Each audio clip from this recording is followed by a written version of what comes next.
कहूँगी कि देश के लिए जज्बा हमेशा से था, बचपन से ही था, क्योंकि हमारी फैमिली से अपब्रिंगिंग ही इसी तरह से हुई थी। अच्छा लगा, लेकिन कभी नहीं सोचा था कि पॉलिटिक्स को एज अ प्रोफेशन लूँ और अपने देश की सेवा करूँ। So here I am. तुमने इलेक्शन लड़ना है, तो मैंने बोला हाँ, मुझे था कि चलो अगर पूरी फैमिली इलेक्शन लड़ती है, सिर्फ एक पर्सन नहीं लड़ता, पूरी फैमिली ने लड़ना होता, तो मैंने बोला हाँ ठीक है, लड़ना है। तो बोले नहीं नहीं, तुमने लड़ना है।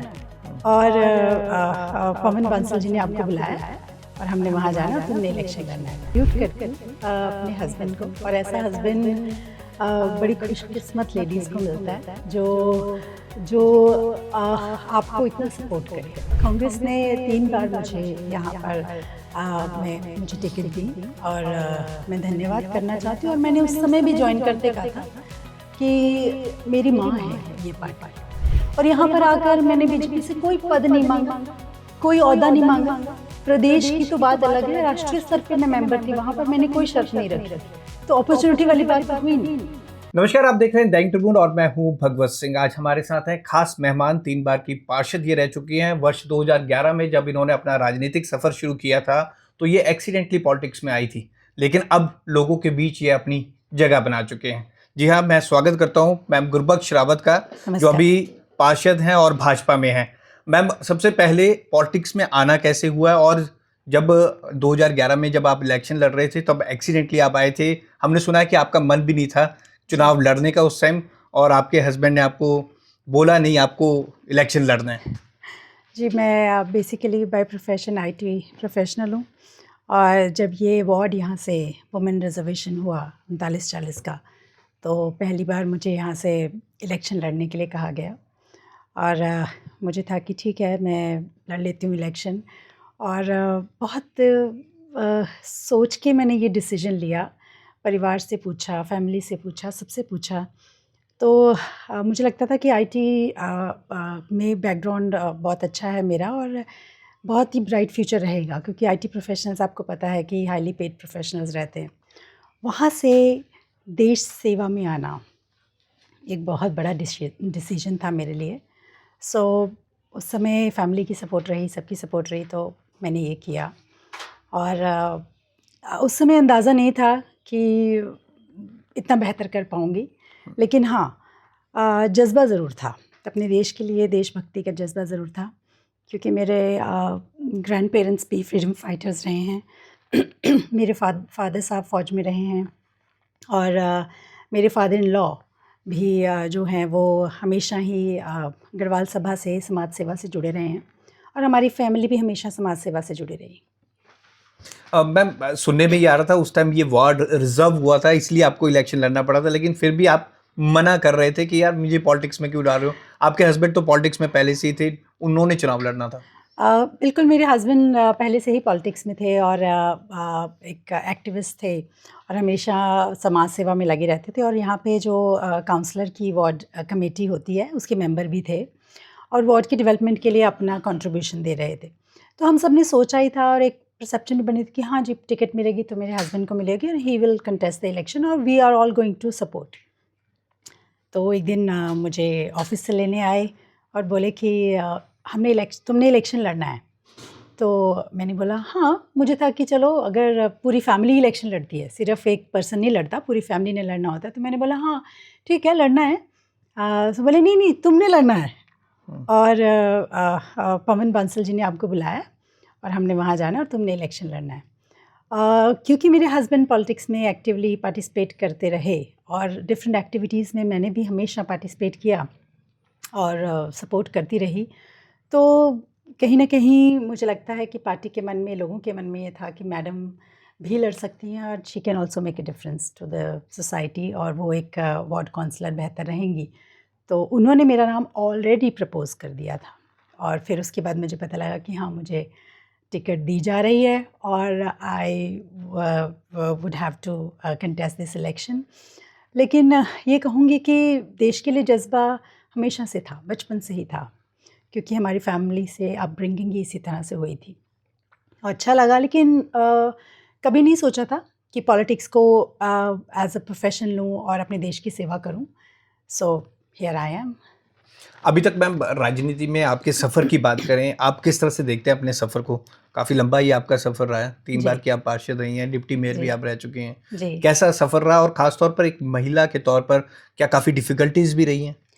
कहूँगी तो करीब 22 साल हो गए हैं और 23वां साल चल रहा है पॉलिटिक्स में मुझे, और 15 साल की मैं सिटिंग काउंसलर हूँ। और बड़ा संतोष है, बड़ी सैटिस्फैक्शन है, बड़ी चैन की नींद आती है, क्योंकि जब आप सोते हो और सोने से पहले 5 या 10 मिनट या 15 मिनट आप सोचते हो कि आज मैंने क्या किया, तो बड़ा सुकून मिलता है कि प्रभु की ऐसी कृपा रही कि मुझे बहुत चैलेंजिंग जॉब्स मिली। कि जैसे हमारे वार्ड के एरिया में पोस्ट ऑफिस जो है वो नहीं हुँ। था, तो हमने एक इंडियन ऑयल के पंप को पोस्ट ऑफिस वालों को किराए पे दिलवाया। एक बहुत बड़ी फ़ाइट रही वो 1 डेढ़ साल। फिर वहाँ पोस्ट ऑफिस खोला और लोगों को फैसिलिटीज़ दी। बहुत बड़े-बड़े जो हैं प्रोजेक्ट्स जो हैं वो मेरे जो है टेन्योर में रहे। जब कम्युनिटी सेंटर को रिनोवेशन की बात आई, तो कहीं न कहीं लोगों के माइंड स्टेट में था कि साउदर्न सेक्टर में उनका स्टेटस ही नहीं है कि एयर कंडीशनर लगें कम्युनिटी सेंटर में। तो 40 सेक्टर का कम्युनिटी सेंटर शहर का पहला कम्युनिटी सेंटर था जिसमें हमने एयर कंडीशन जो है वो लगवाए थे, और बाहर से उसको रेड की जगह चॉकलेट कलर की टाइल्स लगवाई। तो बहुत सारे क्वेश्चन हुए कि अरे भाई ये सब क्या है?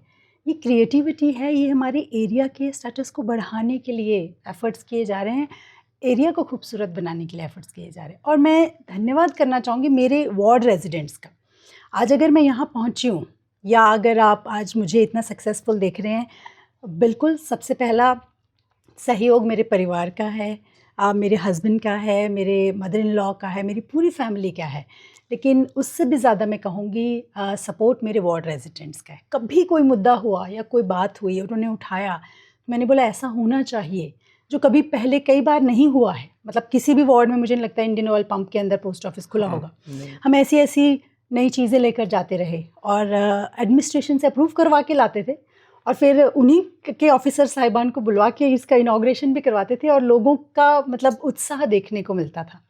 तो ये उनका साथ, उनका आशीर्वाद है जो मैं यहाँ तक पहुँची हूँ। मैम बहुत राजनीति की अगर हम बात करें तो आप किसको अपना प्रेरणा स्रोत मानते थे? किसको आप उस टाइम देखते थे, आइडियल मानते थे अपना?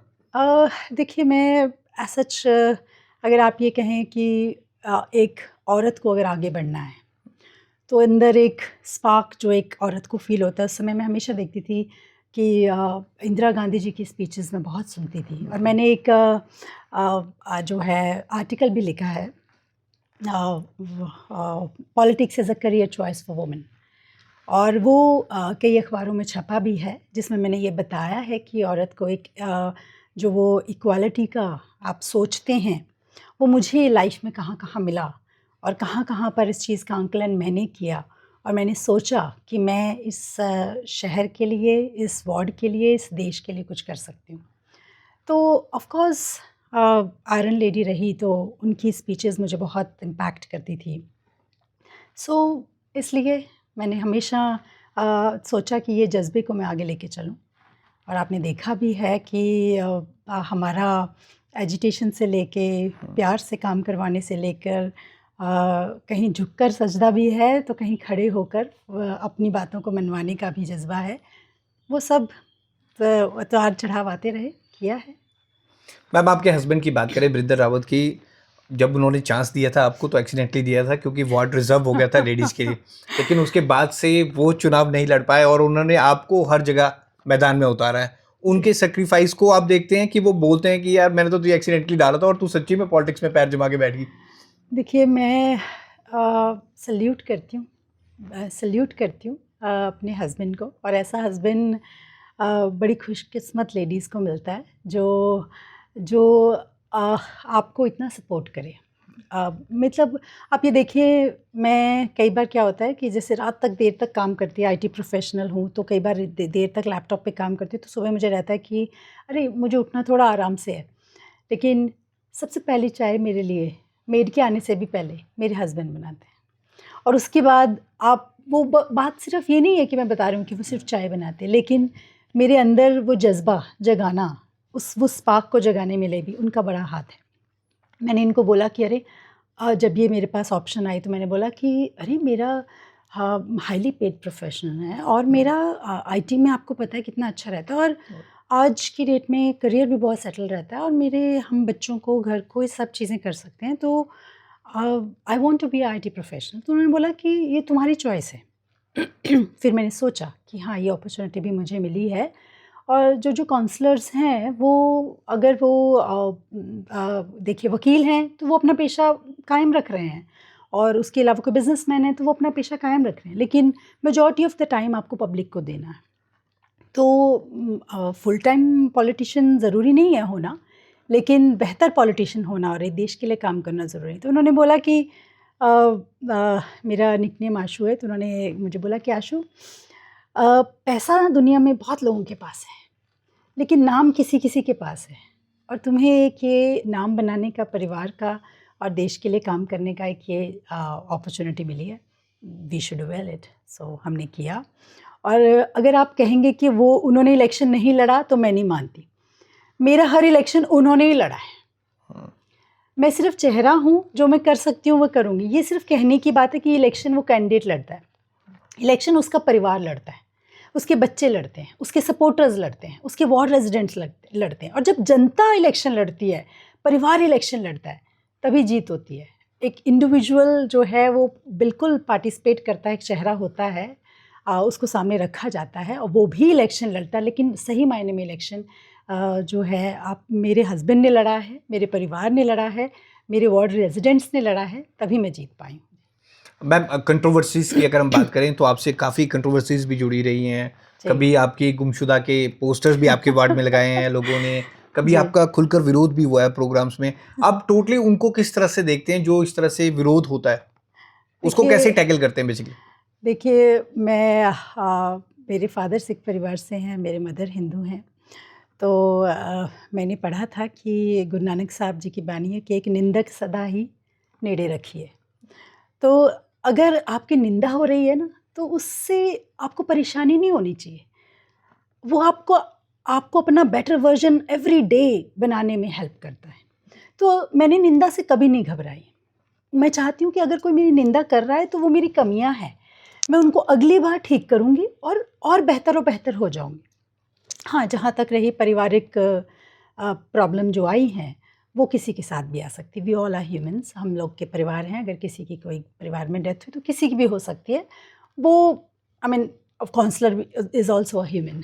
तो मुझे भी वो सारी चीज़ें जो है अपनी लाइफ में मैंने भी अप्स एंड डाउन्स देखे, वो किया है।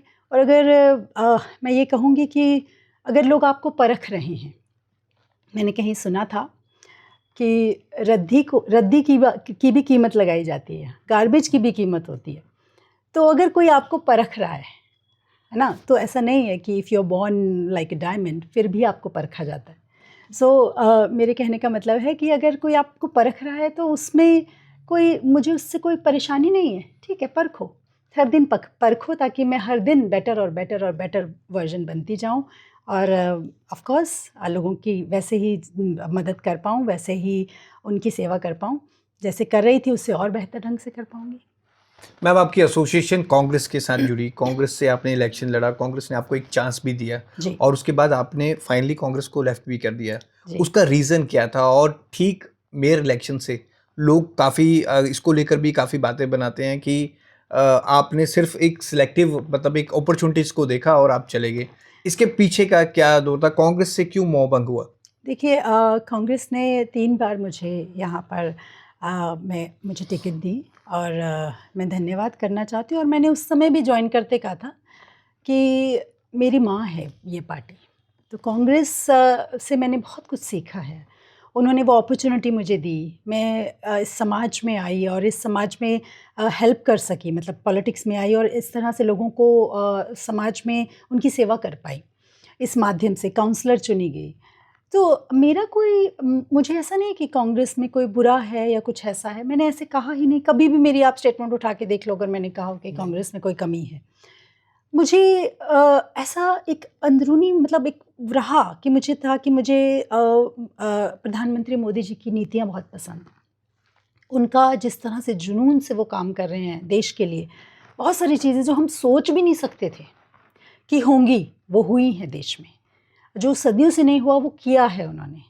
और ये एक मेरी एक पर्सनल चॉइस रही। और आप देखिए कि कोई अगर आप अपॉर्चुनिटी की बात करते हैं तो कांग्रेस में मैं जो है राष्ट्रीय स्तर की मेंबर थी, ऑल इंडिया कांग्रेस कमेटी की मेंबर थी, राष्ट्रीय स्तर की मेंबर थी। और यहाँ पर आकर मैंने बीजेपी से कोई पद नहीं मांगा, कोई ओहदा नहीं मांगा। प्रदेश की तो बात अलग है, राष्ट्रीय स्तर पे मैं मेंबर थी, वहाँ पर मैंने कोई शर्त नहीं रखी, तो अपॉर्चुनिटी वाली बात तो हुई नहीं। हाँ, मेरे आने से जो है भाजपा का मेयर बने, आंकड़े प्लस हुए और उस समय मुझे लगा, अच्छा लगा कि मुझे ये अब ठीक लग रहा है कि मैं मोदी जी का दामन थामूं, और इसलिए मैं इस पार्टी में आई। इस ऐसी भी चर्चा की जा रही है कि आप दोबारा कांग्रेस में जाना चाहते हैं। ऐसी चर्चा हो रही है कि आप एक बार फिर कांग्रेस का रुख करने वाली हैं। मैं तो हमेशा चर्चा में रहती हूँ, और लोग ऐसे अजम्पशंस जो हैं घर बैठे बनाए जा रहे हैं, तो इट्स ओके। आई मीन वो मुझे ऐसे ही पॉपुलर करी जा रहे हैं, ऐसी बातें ऐसी बोलकर। कोई मतलब इसमें कोई सच्चाई नहीं है। ऐसा मैंने तो अभी तक, मुझे नहीं पता, मैंने सोचा हो फिलहाल तो ऐसा कुछ नहीं। मुझे देखिए, जैसे मुझे अगर कोई पूछता है तो मैं कहती हूँ मुझे तो सिर्फ मेरा एक और एक मोटो है, क्योंकि मैं किसी पार्टी विशेष के साथ जुड़कर पॉलिटिक्स में नहीं आई हूँ। मेरा सिर्फ एक ही मोटो था कि मैंने अपनी जनता की सेवा करनी है। नहीं तो मेरा प्रोफेशन बहुत बढ़िया था, मेरी फैमिली बहुत वेल सेटल थी, सारा कुछ बहुत कुछ बढ़िया था। और मुझे सिर्फ़ और सिर्फ आज भी अगर कोई पूछता है तो मैं कहती हूँ मुझे जो है अर्जुन की तरह सिर्फ मछली की आँख दिखाई दे रही है, सिर्फ मेरी जनता का काम। मुझे सुबह से लेके शाम तक, चल जो मैं किसी ऑफ़िसर के पास अपना कोई पर्सनल काम कराने गई हूँ, किसी नेता के पास गई हूँ, नहीं, मुझे आवश्यकता नहीं। कभी किसी सिफ़ारिश के लिए गई हूँ तो किसी नीडी पर्सन की सिफ़ारिश के लिए, जनता के लिए गई हूँ, पब्लिक के लिए गई हूँ। मेरी जितनी भी फ़ाइट हुई तो मेरी फ़ाइल्स के ऊपर हुई, क्यों नहीं करी? मेरा कम्युनिटी सेंटर अच्छा बना दो, मेरा पोस्ट ऑफ़िस खोल दो, मेरे यहाँ पर फ़ॉरेस्ट का एरिया के कारण साँप आते हैं लोगों को, यहाँ पर ये कर दो। मतलब हर बार मेरी हमेशा अगर किसी से कोई बात हुई है, किसी ऑफ़िसर से अगर मेरी चर्चा हुई है, या अगर मैं सुर्खियों में आई हूँ, तो उसका मुद्दा सिर्फ़ और सिर्फ जनता था। क्या कांग्रेस में छोड़ना कुछ ऐसा तो नहीं था कि किसी के साथ आपकी इंटरनल फाइट हुई या आपका कुछ आपको ऐसा लगता है, कुछ तो नहीं था? आपको लगता है आप हाउस मीटिंग कवर करते हैं? क्योंकि उस टाइम पे काफ़ी चेंजेस भी आए। पवन जी। बंसल जी आपके टाइम पे सीनियर लीडर होते थे और जिस तरह से एमपी का टिकट भी बदला, उसके बाद काफ़ी उतार-चढ़ाव कांग्रेस में भी आए उस वक़्त। आई होंगी, आपने हाल ही में मेरी फ़ोटोग्राफ्स देखी होंगी, बंसल जी यहाँ आए तो मैं एज़ अ वार्ड काउंसलर वहाँ पर पहुँची हुई हूँ। तो मेरी तरफ से तो मेरे मन में कोई मुटाव नहीं है। मतलब आज भी उनके साथ आपके अच्छे रिलेशन हैं हमेशा, बंसल जी के? बिल्कुल, बिल्कुल। अब मेरे जो परिवार में हुआ है ट्रेजेडी, उसके बारे में वो पूछ भी रहे थे और फ़ोन किया था उन्होंने। और मतलब आप ये लेके चलिए, उस समय वो मीटिंग में आए तो उन्होंने सबसे पहला क्वेश्चन ये नहीं पूछा कि ये कैसा है, उन्होंने बोला कि परिवार में सब ठीक है। तो एक पारिवारिक संबंध हैं, तो वो रहे। और मैं आपको बताऊँगी कि लोग उस समय मुस्कुरा रहे थे कि सुबह मैं हमारे पार्टी प्रधान जी के साथ थी, जितेंद्र पाल मल्होत्रा जी के साथ वो स्कूल का उद्घाटन किया। और शाम को अगर बंसल जी मेरे घर के सामने वाली पार्क में और मुझे किसी एसोसिएशन ने बुलाया तो मैं वहाँ पहुँची हूँ, क्योंकि एज़ अ काउंसलर ये मेरी ड्यूटी है। जनता ने मुझे चुना है। मैं कॉन्स्टिट्यूशनल पोस्ट पे हूँ, मैं आज किसी पार्टी विशेष की नहीं हूँ। हाँ, मेरी अपनी पर्सनल चॉइस है, मैंने उस पार्टी का दामन थामा है, उसकी नीतियाँ मुझे पसंद हैं। और मुझे लग रहा है कि आने वाले समय में हमारे देश का फ्यूचर इस पार्टी के साथ है। तो मुझे खुशी है और मैंने अपने दिल से उसे जो है एक्सेप्ट किया। इसका मतलब ये नहीं कि मैंने किसी से रिश्ता तोड़ दिया है। आप देखिएगा कि काउंसलर्स के साथ हमारे हाउस मीटिंग्स कवर करते हैं, वैसे हमें देखते हैं, हम लोग सब मिलकर एक जैसे एक साथ रहते हैं, ऐसा कुछ नहीं है। मैम, क्या आपको आम आदमी पार्टी से भी ऑफर हुआ था उस टाइम पर? क्या ऐसा एक चर्चा आई थी उस टाइम पे जब प्रदीप छाबड़ा जी जीवित थे, तो ये जी। बात आई थी कि आप आम आदमी पार्टी में भी जा रही हैं और सब कुछ फाइनल हो चुका था, एंड स्टेज पर कोई बात ऐसी हुई कि आप नहीं गए? क्या वो बात थी? क्या ये सच्ची में आपको ऑफर आया था आम आदमी पार्टी से? देखिए, जब मैं कांग्रेस में थी तो भी जब मैं डिप्टी मेयर भी रही, और उसके बाद मुझे मतलब अब ऐसा तो रहता ही है, ऐसा तो रहता है, हर पार्टी जो है वो चाहती है कि ये काउंसलर हमारे नंबर बढ़ें, हमारी तरफ आ जाएं, तो हर कोई अपनी तरफ से जद्दोजहद करता है ना। तो ऐसा कुछ नहीं है, मतलब मेरे लिए तो सारे दरवाजे खुले हैं, कोई भी आ सकता है, मिल सकता है, अपनी बात रख सकता है, अपनी तरफ से कह सकता है कि आप हमारे साथ आओ, नहीं आओ, वो मेरी चॉइस है, मैंने क्या करना है। जो मेरी चॉइस थी वो मैंने किया। मैं चाहती थी भाजपा में जाना तो मैं भाजपा में आई। आज अगर आपके वार्ड की अगर हम बात करें, आप बीजेपी में शामिल हो गई हैं, लेकिन बीजेपी के ही लोग आपका विरोध करते हैं और इलेक्शन लड़ने के इच्छुक लोग बहुत हैं, और ऐसा भी सुनने में आ रहा है कि आपका वार्ड फिर रिजर्व हो रहा है और लेडीज़ के लिए। इसको आप क्या खुशकिस्मती मानते हैं कि फिर एक मौका मिल रहा है आपको? सब प्रभु की कृपा है जी।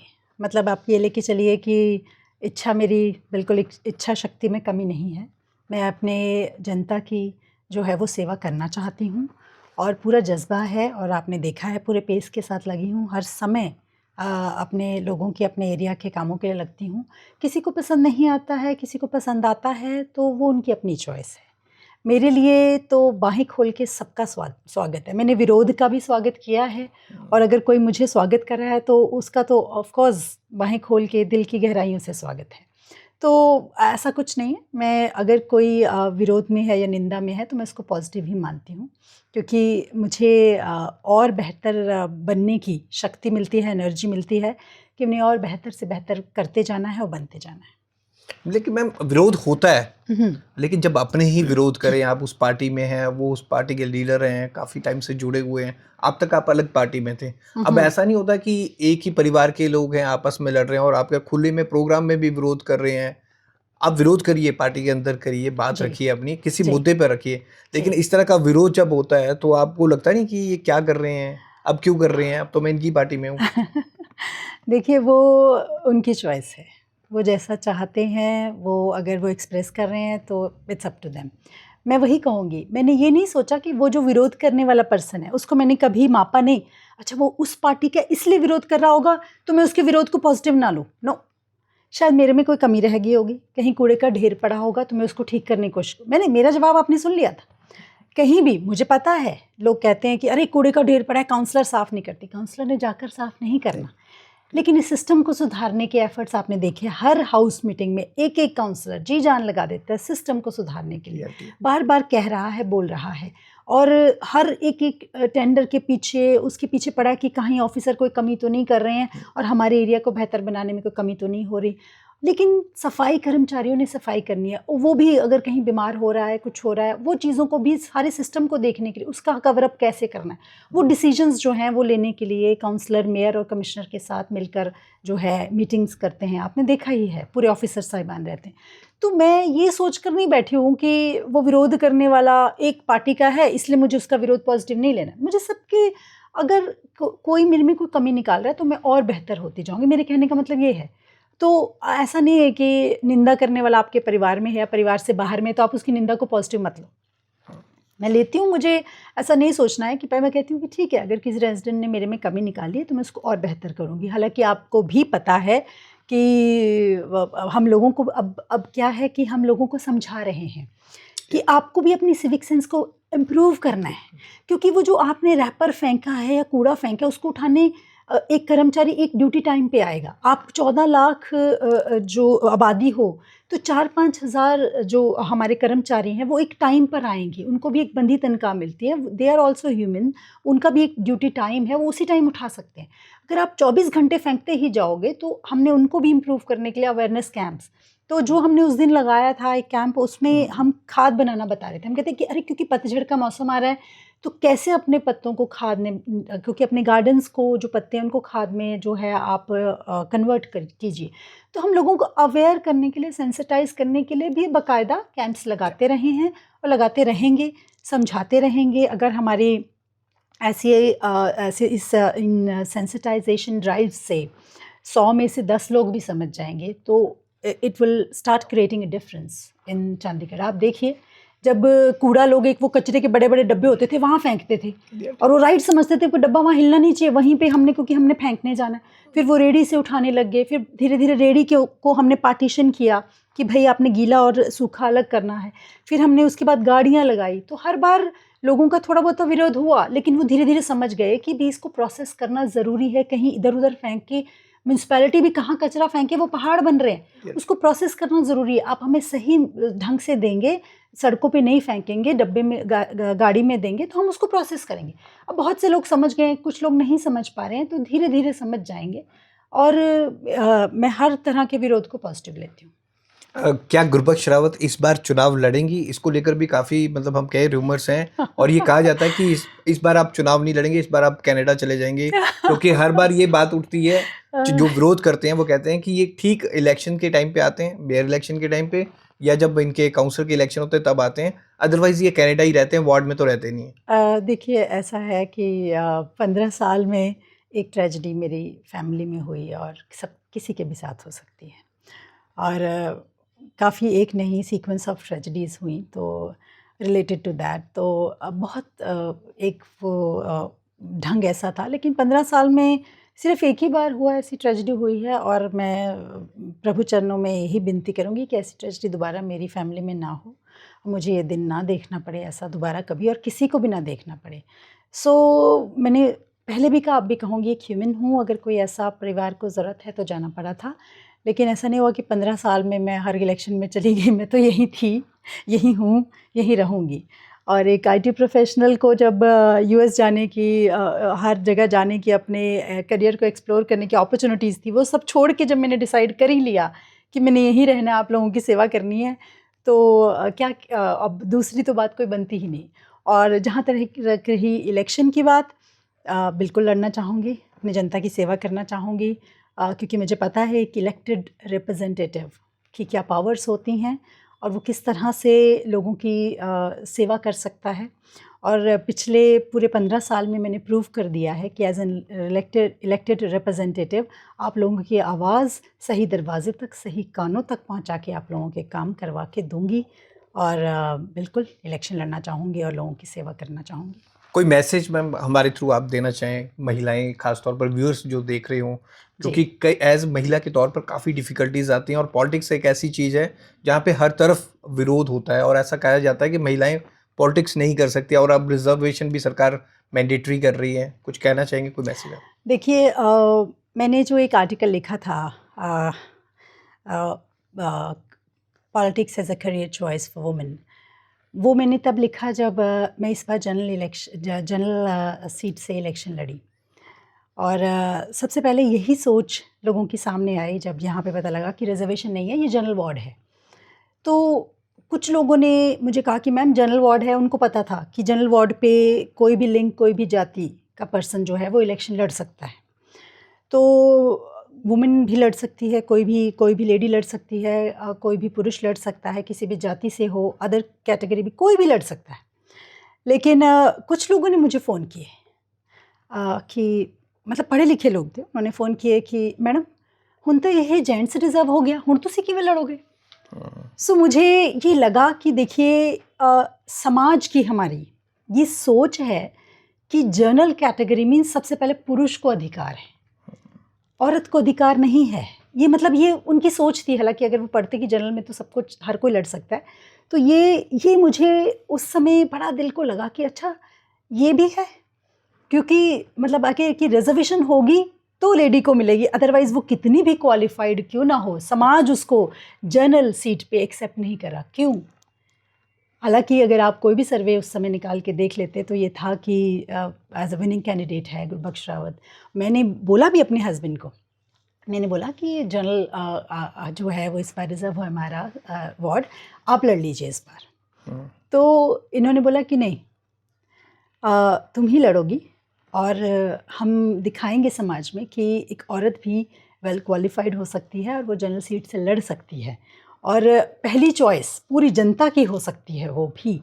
मैं धन्यवाद करना चाहूँगी कांग्रेस पार्टी का, उस समय बिना कोई क्वेश्चन उठाए उन्होंने कहा कि नहीं, हम आपका जेंडर नहीं देख रहे हैं, कोई रिजर्वेशन नहीं देख रहे हैं, हम आपका जज्बा देख रहे हैं, आपकी पॉपुलैरिटी देख रहे हैं, आप एक विनिंग कैंडिडेट हैं, आपकी क्वालिफ़िकेशन देख रहे हैं और आप जो है यहाँ पे फिट बैठती हो एज अ काउंसलर। तो उन्होंने मुझे यहाँ से टिकट दी और मैं जीती और मैंने इलेक्शन लड़ा। लेकिन मेरे दिल में वो मलाल रहा और मैंने लिखा कि politics is a career choice for women, आगे आओ और तो आगे आओ, ज़रूरी नहीं है आपकी रिजर्वेशन होगी 33%। मैं उसका स्वागत करती हूँ जो सरकार ने 33% रिजर्वेशन की है कि महिलाएं आगे आएँ, उसका मैं स्वागत करती हूँ। नहीं तो मेरे जैसे और महिलाएं कभी भी नहीं आ पाती पॉलिटिक्स में। लेकिन मैं अभी भी उनको कहना चाहती हूँ कि आप आगे आइए, ज़रूरी नहीं है बाय डिफ़ॉल्ट जनरल सीट पे। जब सरकार कह रही है कि कोई भी लड़ सकता है तो आप भी पहली चॉइस हो सकते हो जनता की, आप में भी वो जज्बा होना चाहिए। वैसे 33 रिजर्वेशन है, हम तो 50% आबादी है देश की, तो हमें तो 50% रिजर्वेशन होना चाहिए। बट चलिए, महिलाओं को आगे प्रोत्साहित करने के लिए ये है, क्योंकि हर फैमिली कहती है कि अच्छा ऑप्शन है कि जेंट्स लड़ सकता है, लेडी तू रहने दे। वो घर की लेडी को कहेंगे तुम रहने दो। अरे ये हमारा जो है घर का परिवार का जो है पुरुष लड़ लेगा, आप रहने दो, आप घर संभाल लो। क्योंकि हमारे समाज की भी ये चॉइस है। इसलिए जब तक महिलाएं खुद ही आगे नहीं आएंगी, खुद ही इस फील्ड में नहीं आना चाहेंगी, तो ये नुहार बदलेगी नहीं। और इसको बदलने का जिम्मा भी हमारा है, महिलाओं का। हमने अपने लिए खुद बदलना है। मुझे खुशी है मैं वो एक एग्जाम्पल सेट कर पाई सभी महिलाओं के लिए। तो आज मैसेज देती हूँ सभी महिलाओं को कि प्लीज़ आगे आइए और देश की सेवा में आप भी सबसे नंबर 1 चॉइस हो सकती हैं जनता की, देश की। और अगर आप में ये सेवा का जज्बा है और अगर आप आगे आना चाहती हैं, तो किसी रिज़र्वेशन की आपको दरकार नहीं। आप लोग आगे आइए और देश की सेवा कीजिए। मैं अपने आप को बड़ी भाग्यशाली समझती हूँ कि वो अपॉर्चुनिटी मिलने के बाद जनता ने भी मुझ पर मोहर लगाई और मुझे डबल ट्रिपल के मार्जिन से बाकी कैंडिडेट से जिताया। और ये भी एक अपने आप में बहुत और महिलाओं को प्रोत्साहित कर देने वाली बात है। तो ये सब बातें मैं इसलिए आज यहाँ पे मेंशन कर रही हूँ। So thank you so much. Thank you so much ma'am. पहली बार अगर हम कहें गुरबख्श रावत जी, अगर हम कहें एज अ पार्षद, मैंने इन्हें काफ़ी करीब से देखा है। एमसी में भी हम देखते हैं, ये हर मुद्दे पर बोलते हैं, लेकिन पहली बार किसी भी चीज़ पर, चाहे इनसे जुड़ी कंट्रोवर्सी हो और इनके कांग्रेस से बीजेपी में जाने को लेकर, खुलकर आपने मैम बात की है और सभी सवालों के जवाब दिए हैं। बहुत अच्छा लगा आपसे बातचीत करके। Thank you. तो अगली बार फिर दैनिक ट्रिब्यून पर हम खास मेहमान से बातचीत करेंगे और ऐसे ही आपको उनसे मिलवाएंगे। नमस्कार।